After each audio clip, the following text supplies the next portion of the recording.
ଆସିକିନା ମୁଣ୍ଡି ଧରିକିନା ରଖିବି। ଆଉ ମୋତେ ଟିକେ ଏବେ ଲାଗୁଛି ବହୁତ ଦିନ ହେଲାଣି କୁଆଡ଼େ ଯାଇନଥିଲି ତ ପ୍ରଥମ ଥର ପାଇଁ ଗଲି। ବହୁତ ଥକା ଲାଗୁଛି। ଆଗରୁ ମୁଁ ତ ବୁଲିଥିଲି, ଏବେ ମୋ ଝିଅ ହେଇସାରିଲା ପରେ ମୁଁ କୁଆଡ଼େ ଯାଉନି।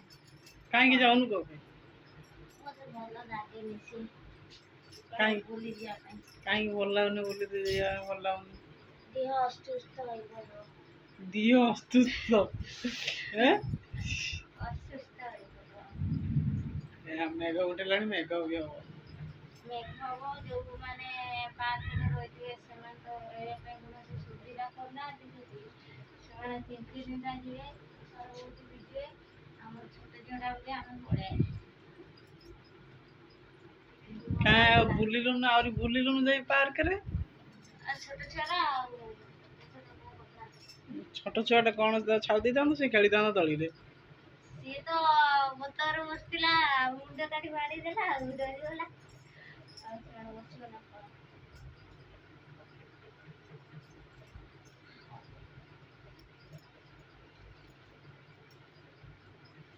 ସିଏ ଖାଲି ତ ଶୋଇଲା, ଖାଲି ଶୋଇଛି। ଏ ଛୁଆଟା ଶୋଇ ପଡ଼ିବ ଖାଲି, ଆଉ କିଛି ତାର କାମ ଧନ୍ଦା କିଛି ନାହିଁ। ଏ ଛୁଆର ପାର୍କ ଯାଇଥିଲା, ଶୋଇଛି ଆସିକି। ଏଡ଼େ ଗଧ ଗୋଟେ। ତୁ କଣ କରୁଛୁ ଏଠି? କି ପାଣି ପିଉଛୁ? ଗରମ ପାଣି ନା ଥଣ୍ଡା ପାଣି? ଥଣ୍ଡା ପାଣି ପିଇଛୁ?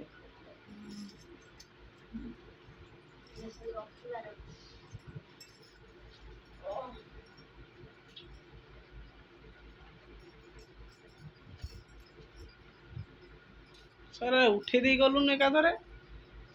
ତମେ ତ ଛାଡ଼ି ଦେଇକି ପଳେଇଲ।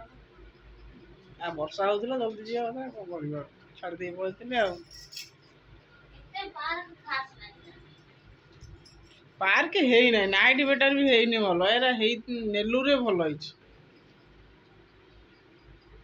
ନେଲୁରେ ପାର୍କ ଭଳିଆ ହେଇଛି। ଏଠି ଖାଲି କଣ କହନି, ଏଠି ଟିକେ କରିଦେଇଛନ୍ତି ମାନେ ସର୍ଟକଟ୍ରେ କରିଦେଇଛନ୍ତି ଆଉ। କେତେଟା ଆଣିଥିଲ? ବିମଲ ଆଣିଥିଲି କେତେଟା? 3ଟା ଆଣିଥିଲି, 20 ଟଙ୍କାରେ 3ଟା। ଆଉ ଗଲାବେଳେ କେତେ ଖାଇକି ଗଲ? ଗଲାବେଳେ ଏଟା ସକାଳ ଆଣିଥିଲେ, ଯେତେବେଳେ 3ଟା ଆଣିଥିଲେ ବିମଲ, ସେ ଖାଇଲି, ହାଫ୍ ଖାଇଲି, ପୁଣିରେ ଖାଇକି ପାର୍କ ଯାଇଥିଲି।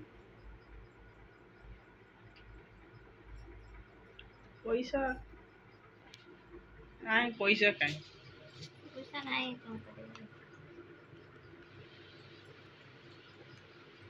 କେତେ ଟଙ୍କା? 250 ଟଙ୍କା ବିମଲ।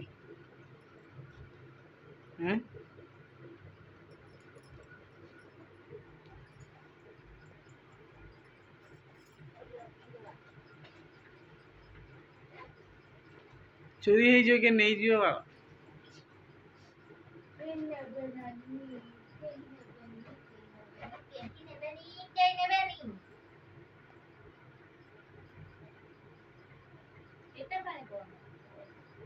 ରୁମାଲ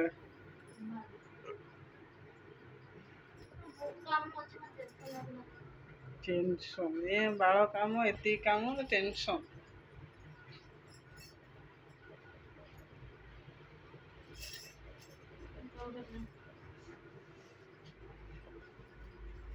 ଖାଇବ ନା ନାଇଁ?